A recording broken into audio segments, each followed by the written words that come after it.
Okay, quick video. I'm all for future studies. I was reading this thing. It was kind of like goes along with my mindset. It was, let me see if I can find it here.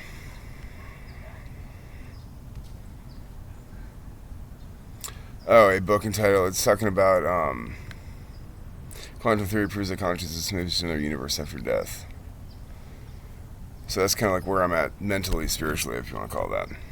But I think that, people think they're being future forward thinking and giving up certain things, so I challenge people to this. Take any story out of any belief structure, religion, spiritual practice, whatever, as long as it's one that has, decent basis in ethics and morality. How would you treat others? I think we know what that implies. I think we all know how we want to be treated. I think people go out, you don't go in a restaurant, you don't scream and yell, or you're not racist or violent towards others. The point is this, is that take that story, recontextualize it. Take, the story of the Good Samaritan. I'm trying to remember this correctly because I was raised non-denominational Christian, but I don't exactly know if I remember it correctly. You have people going, places. I don't know if it's the guy that has the most money. He's just kind of busy doing his own thing. And then somebody has the least money. I don't know if this is the story. I'm trying to remember this from when I was in 5th grade. But, and the person that has least to gain from something maybe, stops and helps the person that's suffering on the side of the road. Everyone else is kind of like self-involved, full of themselves, going their own way. So, then you have the Good Samaritan, the person that comes along. So paint that in a Disney narrative and show it to kids, or show it to 100 people coming out, set up a booth outside of a mall, someplace where there's, people are relevant, and have them come out and say kind of 10 minutes of your time to present these stories to you. The story of the Good Samaritan, and you have, Manly the Mouse, and, Manly the Mouse is there, and his friend, Dingbat Dave, the duck, is, the one that's suffering, let's say. And you have a full, what do you call it, the presentation board, PowerPoint display, whatever the hell you want to call it, storyboard, and you show people, and they laugh. This is a great cartoon. This is a great moral ethic. It's amazing. Are you Christian? Are you religious? Are you spiritual? And you go, oh, no, that's stupid. It's outdated and old. Well, what you're reading is a recontextualized version of a biblical story, or a Wiccan story. The one with the witch she's not too harsh to judge because she knows that judgment comes back 3 times. So you can do this with anything. If there's a good moral, ethical basis for it, you can recontextualize it, Disneyfy it, and then, see how people respond to it. And I guarantee you that at least 99 or 100 out of 100 would agree that some of those stories are coming from a moral standpoint, but when they were told in the past, they were just told by people that were dying when they were 30 because their teeth are rotting on their head, seeing their loved ones die in childbirth. So that really puts an interesting context, an interesting view on, what it is to evolve your mind. We live in a day and age where we think it's evolving our mind to give things up, but what are we giving up? Are we giving up good lessons and morals?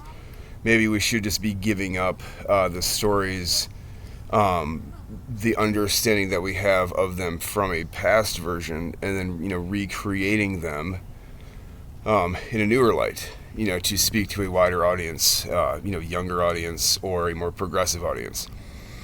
I don't know a single person on planet Earth that would disagree with what I'm saying unless they were potentially a psychopath or sociopath. They don't see what I'm saying as necessarily being, and that might sound prideful, so forgive me.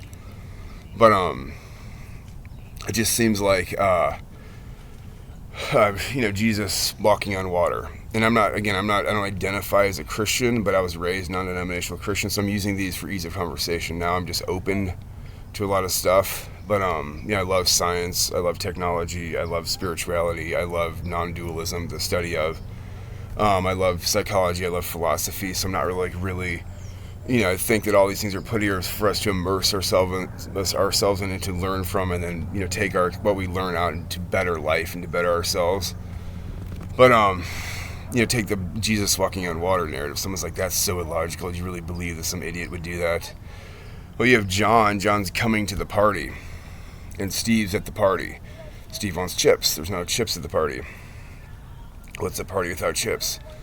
And Steve calls John and says, can you pick up some chips on the way? So it's the same thing as the guy drowning in the water and, having faith that his savior, his friend, his one that he trusts, will come to his aid. It's a very simple narrative, a very simple story.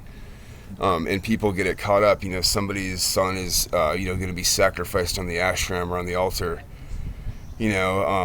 Something is provided in place of the son. In place of the somebody's kid is going to be killed. It's not saying somebody's kid's literally going to be killed.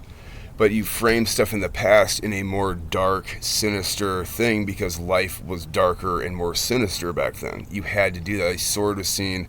But what about Christ with a sword as a tool of change? It doesn't mean he wanted to kill people. It means back then you saw some other country or some other group or village or tribe came into your area and they slaughtered your nephew. They didn't care about how old he was.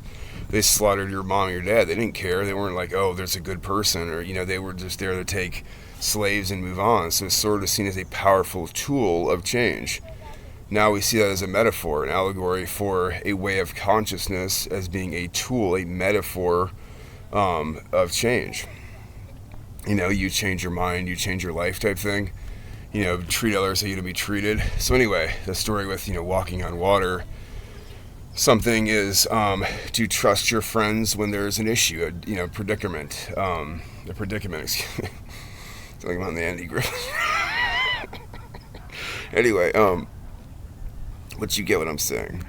So anyway, I just think that that's a challenge I'd have for anybody, is to take stories. You could probably do this on like TED. You ever seen like those TED stories? They're like animated.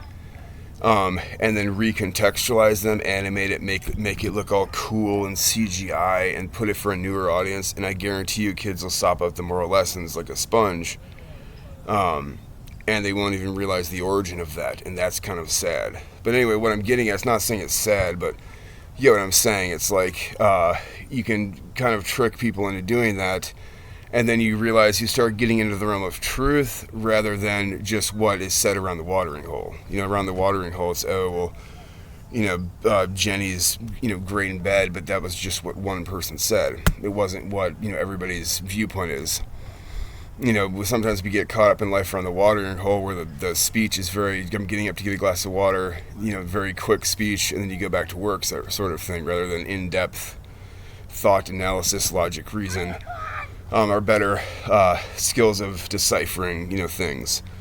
Anyway, it's just an idea, just a thought.